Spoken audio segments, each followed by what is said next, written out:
இது உங்கள் top news சேனலின் ஆன்மீக நேரம்.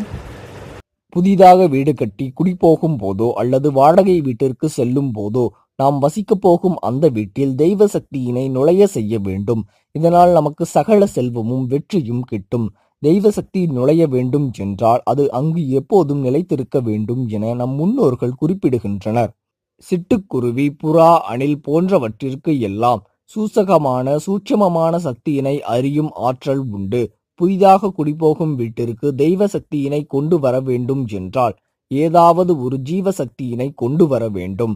மனிதர்களை காட்டிலும் பறவைகளிடம் இந்த ஜீவசக்தியானது அதிகமாக உள்ளது. வீட்டு வாசலில் நெற்கதிரை கட்டி தொங்க விடுவதால் குருவி, புறா போன்றவை அதனை உண்பதற்காக வரும். பின் அங்கேயே கூடு கட்டி தங்கிவிடும். குருவி போன்றவை கூடு கட்டினால் அதனை கலைக்கக்கூடாது.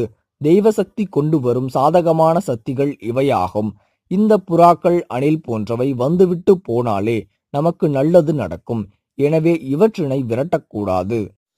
இது போன்ற செய்திகளை உடனுக்குடன் அறிய டாப் நியூஸ் சேனலை சப்ஸ்கிரைப் செய்யுங்கள். நன்றி, வணக்கம்.